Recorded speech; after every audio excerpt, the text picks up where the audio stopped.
Hello. Welcome to Lunar Cycles Yoga.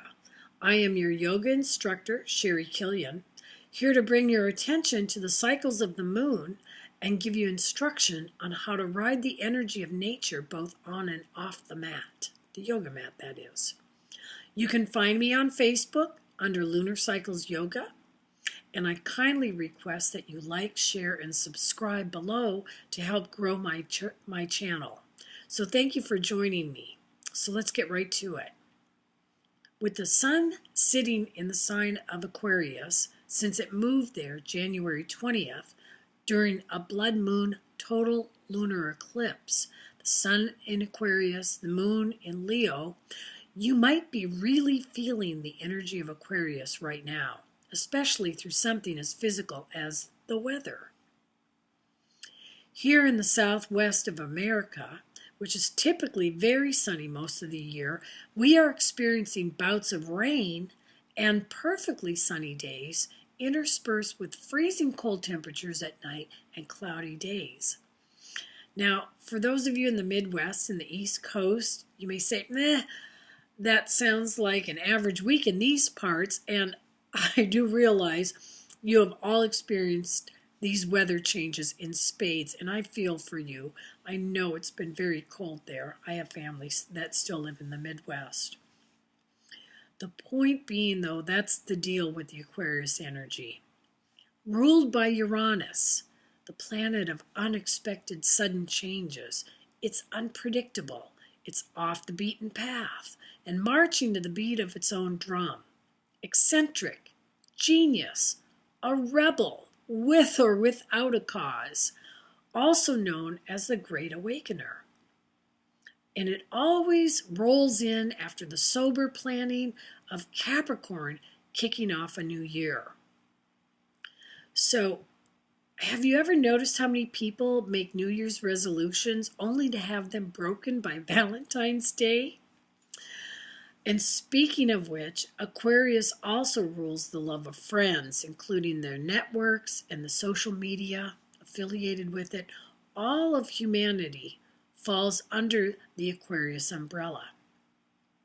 Also being co-ruled by Saturn, Capricorn's ruling planet, it allows us to see the big picture. So is it any wonder that in America, new presidents are sworn in on the cusp of Capricorn and Aquarius? So this represents the old government structure giving way and evolving to the new regime, if you will. Technology also falls under the rule of Aquarius. With all of this bold new energy on board, compelling us to break out of our collective as well as our individual boxes, I have embarked upon this YouTube journey in order to bring awareness to the greater whole in a new and exciting different way. So a little bit about me. I was introduced to yoga in 1986 by my yoga teacher and now my dear friend Joy Abrams. Joy taught me not only yoga, but much of my spiritual foundation comes from her teachings. I was introduced to nutritional healing and supplements from her as well, and Joy was taught by Indra Devi, who came to the U.S. from India to bring yoga to us here in the West back in the 50s and 60s.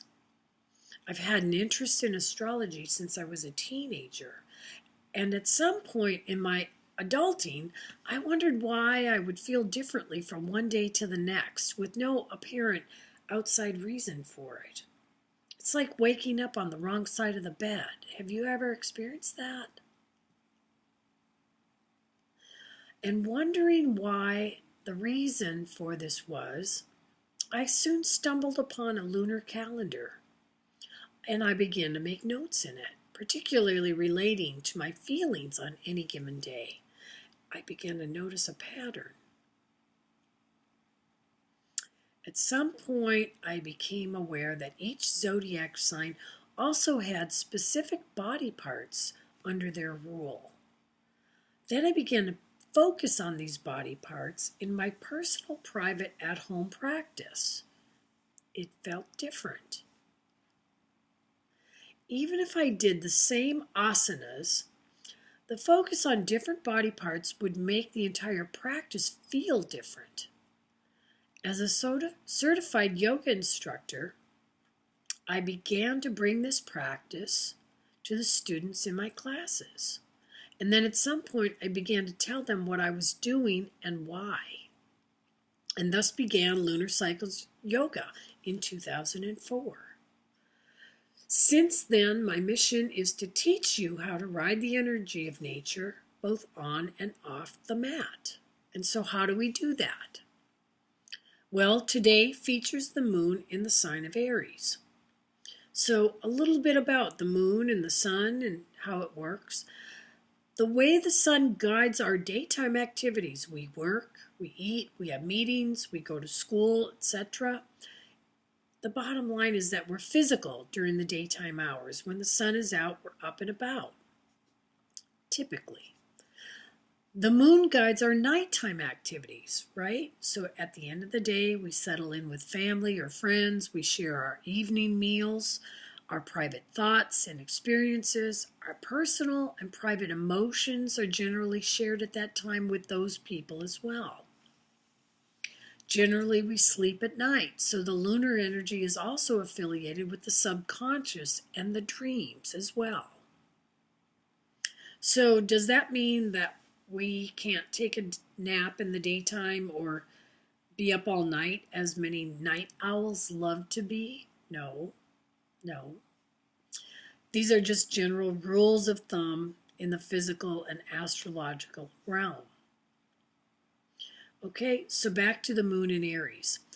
Aries is the first sign of the zodiac, and as the moon and the lunar energy governs our emotions, our emotional nature starts to immerse itself or align with the sign, the energy of the sign that it's sitting in.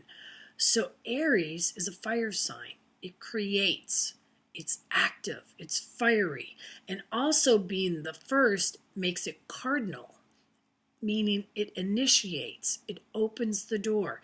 It signifies a new season or a new direction in life. So is it any wonder that I chose this day to begin something new for myself in my work? To bring this energy to the mat today and tomorrow, that's February 8th and 9th in 2019, try your focus on the head, eyes, and nose. These are the body parts that are ruled by Aries. In general, eye exercises, alternate nostril breathing, warriors 1, 2, 3, and 4. In addition, humble warrior, gate, and pose of infinity. Those last 3 are heart-opening asanas, because a warrior without a heart is really more of an assassin, isn't it?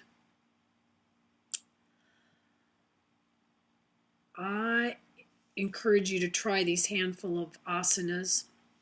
They'll be enough to get you on your way to riding the energy of nature from the mat and all through your day. And remember, you can check me out on Facebook at Lunar Cycles Yoga. I appreciate hearing your comments and questions below. And please remember to like, share, and subscribe.